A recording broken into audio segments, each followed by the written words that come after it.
Hey everyone, before we dive in, if you're enjoying these real-life stories about relationships, betrayal, and personal growth, hit that subscribe button and turn on notifications so you don't miss the next one. Sophia and I had been together as husband and wife for 7 years. She brought this incredible warmth and grace to everything. The type of person who never forgot a birthday and had a laugh that lit up her whole face. I was more reliable than thrilling. A project coordinator who thrived on structure, getting up early and always following through on what I said I'd do. We weren't flawless, but from the outside we looked solid. At least that's what I kept telling myself. The event was a rooftop charity gathering put on by her company. Twinkling lights everywhere. Perfectly picked music playing in the background. I put on the blazer she always complimented. She carried herself with total poise. I spotted him by the bar before I even knew his name. Derek had that relaxed stance of a guy who assumes the world will always go his way. Tall, tanned, with a casual smirk. He was watching Sophia chat and laugh with a colleague like he already owned the conversation. I felt a quick pang, pushed it down and headed over to grab us fresh drinks. Being married teaches you to overlook those little warnings. When I got back, Derek was right next to her, talking low. She leaned her head the same way she once did when she really listened to me. He looked over her shoulder, locked eyes with me, and kept that smile razor sharp. He reached out his hand. "You must be Ethan," he said, deliberately loud enough for people nearby to hear. "I've heard so much about you." I shook it, felt his grip hang on a second too long. Then he leaned closer, voice smooth as syrup, and added, "You're a lucky guy. She's one of a kind." The small chuckle from the group around us was genuine. Heat crept up my neck. Sophia didn't correct him. She didn't say I was her husband. She just took a drink and glanced away. Right then I knew something inside us was already cracked. If you've ever felt that sudden quiet from the person you love most, drop a comment below and tell me what hit you in that instant. Derek stuck around. He launched into a story that painted Sophia as his partner in crime. Inside references, quick looks between them.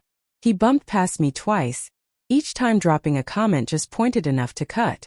"Chill out," he said once, eyes sparkling. "It's only friendly teasing." Everyone laughed. I grinned because that's what guys do when the whole group has decided you're the punchline. I stepped away to the edge of the roof. The breeze flattened the city sounds below. I started replaying the last few months I downplayed. Late nights at the office, new passwords, how our closeness had slowly faded. I didn't need evidence. I wanted things to feel okay again. But the kind of peace that costs you your self-worth just keeps piling up interest. Pause for a second and comment the word insight, if you think silence can scream louder than any outright betrayal. When I walked back, Derek had his arm slung along the back of her chair. Not quite touching, but definitely marking territory. He spotted me and lifted his glass. "To being straight with each other," he declared. "It's always better when everybody knows their place." Then he leaned in so only I could hear. "She picked honesty tonight." Time dragged. Everything blurred. I waited for Sophia to pull away, to say my name like our promises still mattered. She didn't. Instead she said, "Ethan, please don't cause a fuss." Felt like a final ruling. I nodded, surprised at my own steadiness. I slid off my wedding ring, placed it on the table among the empty glasses and said, "You're right. I won't." I wished the group a good evening and headed to the elevator. If this scene brought up something deep for you, share this video with someone who puts self-respect above staying in the drama. Could help them pick themselves first. In the lobby, the doors shut and all the noise disappeared. I took a real breath. I wasn't furious. I was finally clear-headed. My phone buzzed a moment later. That's where this chapter stops, because what came next shifted everything. I didn't yet know who would reach out first or what truths would come out. But one thing was crystal. Public embarrassment passes, but inner strength sticks around. I stepped out into the night feeling lighter, carrying grief for sure, but also a backbone I wasn't going to let anyone break again. No begging, no justifying, no going back. My phone buzzed once more before I hit the street. A message from Sophia. "Please come back. We have to talk." I left it on read. Calls came next, one after another. I got in my car, hands firm on the steering wheel, watching the building's lights dance on the glass. Then a different name popped up. Lena Brooks. I hadn't talked to Lena in ages, Not since she left the company and relocated to Portland. Picked up. Ethan, she said, sounding rushed. I'm so sorry to hit you with this, but I saw everything up there. Derek wasn't counting on me showing up. He's been telling everyone he's single.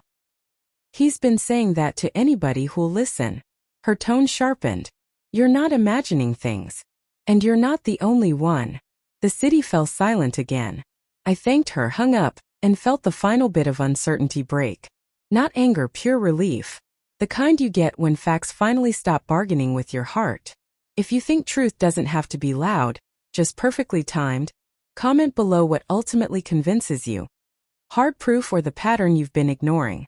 I drove home and slept deeply. Morning came bright and straightforward. No over-the-top texts, no apologies that fixed anything, just quiet determination. I packed what I needed, left the ring in my pocket where I'd put it, and contacted a lawyer named Harper Reed, suggested by a coworker who valued composure over chaos. Harper listened carefully, asked sharp questions and told me, "You've already handled the toughest step. You walked away with your head high." By midday, Sophia texted again. Derek lied to me. He humiliated me. Please. I started typing, erased it, then sent all contact through my attorney. I didn't feel smug. I felt done. That same afternoon, Lena sent over evidence, screenshots, timelines, the calm kind of proof that doesn't yell but shuts things down for good. Derek's smirk clicked into place now. It was rehearsed. I sent it all to Harper. If this part hits home, forward this story thoughtfully to anyone wading through doubt. Clear thinking travels quickest when shared gently. A week went by. I settled into a temporary apartment by the water. Normal rhythm came back. Workout at 6, coffee at 7, office at 9. Words started filtering through shared friends. Derek's image falling apart, apologies going out, events pulling invites. It didn't feel like winning. It felt like things correcting themselves. Sophia requested a meetup. Neutral spot, broad daylight. I said yes, not to fix us but to tie it off. She seemed diminished across the table, regret mixing with excuses. He told me you were distant, she said. I bought it. I nodded. You believed whatever made your decisions feel okay. It didn't wound her. It just laid things bare. She teared up. I didn't jump in to comfort her. For conversation or consequences, which one brings real closure? Drop your thoughts in the comments.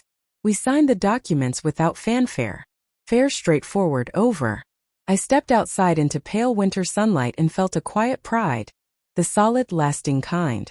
A few weeks on, I bumped into Lena by accident. We grabbed coffee, chuckled about the coincidence, and parted with genuine well wishes. Nothing more. I wasn't rushing to fill a void. I was respecting the healing process. Here's the takeaway if it helps. Humiliation isn't what others do to belittle you. It's when you go along with it. Self-respect is built through daily choices. Saying no to chasing answers. Saying no to begging for basic regard. Saying no to love that comes with strings. That rooftop night ended my marriage, sure, but it gave me back my sense of self. I share this not to hurt anyone, but because even reserved guys need guidance sometimes. And because the strongest way out is often the quietest one. If this gave you some firm ground to stand on, give it a like.